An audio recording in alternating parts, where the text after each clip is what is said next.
ಪೂಕು ನೀನೆಂದವನ ಕಳುಹಿದ ಆಗಮನದೊಳಗಧಿಕ ಚಿಂತಾಸಾಗರದೋಳ್ವೋರಂತೆ ಮುಳುಗಿದನಂದು ಧೃತರಾಷ್ಟ್ರ. ಈಗಳಿನ ಸವಿಗಳುಪಿ ಮೇಲಣತಾಗನಿ ಅರಿಯನು ಕಂದನಿದ ಕಿನ್ನೇಗುವೆನು ಗಾಂಧಾರಿ ನೀ ಹೇಳೆಂದನಾ ಭೂಪ. ಅವರು ಕಪಟವನರಿಯರೇತನ ಹವಣ ನೀನೇ ಕಂಡೆ ಕರೆಸಿದಡವರು ನಿಲ್ಲರು ಗೋರಿಯಲೆ ಬಳಿಸಂದ ಮೃಗದಂತೆ. ಅವಗೆ ಬಹುದಪ ಕೀರ್ತಿಯೆನ್ನಿವನ ಕುಹಕವಲೋಕವರಿಯದು ಶಿವ ಶಿವ ಎಂದಳಲಿ ಮರುಗಿದನಂದು ಧೃತರಾಷ್ಟ್ರ. ಮುರಿವೆನೇ ಮುನಿದಿವರು ನೋರ್ವರು ತೊರೆವರೆನ್ನನು ತೊಡಕಿಸುವೆನೇ ತರಿದು ಬಿಸುಡುವರವರು ಕೌರವ ಶತಕವನು ಬಳಿಕ. ಹೊರಗೊಳಗೆ ಹದನಿದು ನಿಧಾನಿಸಲರಿಯ ಎನ್ನನು ಸುವಿನಲಿ ಹೃದಯದ ಸೆರೆ ಬಿಡದು ಶಿವ ಶಿವ ಎನ್ನುತ್ತ ಮರುಗಿದನು ಧೃತರಾಷ್ಟ್ರ.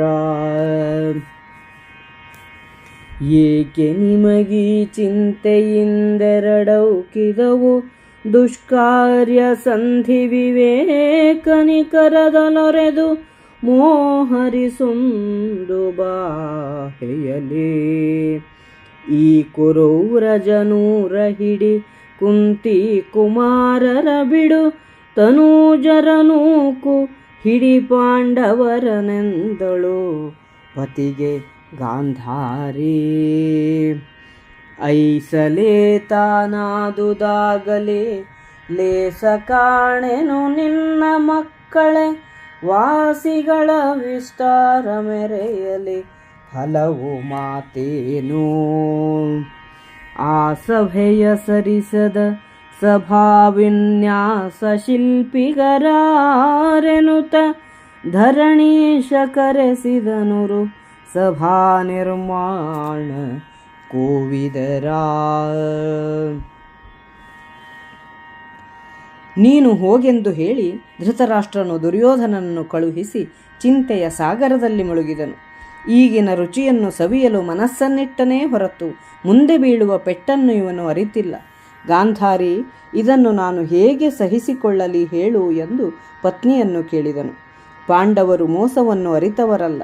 ಇವನ ಯೋಗ್ಯತೆಯನ್ನು ನೀನೇ ನೋಡಿದೆ. ನಾವು ಕರೆಸಿದರೆ ಬೇಟೆಗಾರನ ಸಂಗೀತಕ್ಕೆ ಮರುಳಾಗಿ ಬರುವ ಜಿಂಕೆಯಂತೆ ಬಂದು ಬಿಡುತ್ತಾರೆ. ಮಗನ ಕುಹಕವು ಲೋಕಕ್ಕೆ ತಿಳಿಯದು. ಪಾಂಡವರನ್ನು ಕರೆಸಿದರೆ ನಮಗೆ ಅಪಖ್ಯಾತಿ ಬರುತ್ತದೆ. ಶಿವ ಶಿವ, ಏನು ಗತಿ ಎಂದು ಧೃತರಾಷ್ಟ್ರನು ಚಿಂತಿಸಿದನು. ಕೌರವನ ಮಾತನ್ನು ತಿರಸ್ಕರಿಸಿದರೆ 100 ಜನ ಮಕ್ಕಳೂ ನಮ್ಮನ್ನು ಬಿಟ್ಟು ಬಿಡುತ್ತಾರೆ. ಅವರು ಹೇಳಿದಂತೆ ಕೇಳಿದರೆ ಮುಂದೆ ಪಾಂಡವರು ಈ 100ರನ್ನು ಕತ್ತರಿಸಿ ಹಾಕುತ್ತಾರೆ. ಹೀಗಿರಲು ಏನು ಮಾಡಬೇಕೆಂದು ನಿರ್ಧರಿಸಲಾರೆ. ಮಕ್ಕಳ ಮೋಹ ಜೀವದಿಂದ ಇರುವವರೆಗೆ ಬಿಡುವುದಿಲ್ಲ. ಶಿವ ಶಿವ, ಏನು ಮಾಡಲಿ ಎಂದು ಮರುಗಿದನು. ಗಾಂಧಾರಿಯು, ನೀವೇಕೆ ಚಿಂತಿಸುವಿರಿ? ಈಗ 2 ಕಾರ್ಯಗಳು ಎದುರಾಗಿವೆ. ವಿವೇಕದ ಕೆಲಸ, ದುಷ್ಕಾರ್ಯದಲ್ಲಿ ಪ್ರವೃತ್ತಿ. ನಮ್ಮ ಮಕ್ಕಳಾದ 100 ಕೌರವರನ್ನು ಹಿಡಿಯುವುದು, ಪಾಂಡವರನ್ನು ಬಿಡುವುದು. ಇಲ್ಲವೇ ಮಕ್ಕಳನ್ನು ಹೊರನೂಕಿ ಪಾಂಡವರನ್ನು ಹಿಡಿಯುವುದು. 2ರಲ್ಲಿ ಒಂದನ್ನು ಮಾಡಿದರಾಯಿತು ಎಂದಳು. ಧೃತರಾಷ್ಟ್ರ, ಅಷ್ಟೇ ತಾನೇ, ಆದುದಾಗಲಿ. ನಿನ್ನ ಮಕ್ಕಳೇ ಹೆಚ್ಚಾಗಲಿ, ಮೆರೆಯಲಿ. ಹೆಚ್ಚು ಮಾತು ಬೇಡ. ಪಾಂಡವರ ಸಭಾಸ್ಥಾನಕ್ಕೆ ಸರಿಗಟ್ಟುವ ಸಭೆಯನ್ನು ನಿರ್ಮಿಸುವ ಶಿಲ್ಪಿಗಳಾರು ಎಂದು ಕೇಳಿ ಸಭಾ ನಿರ್ಮಾಣ ಮಾಡುವ ಶಿಲ್ಪಿಗಳನ್ನು ಕರೆಸಿದನು.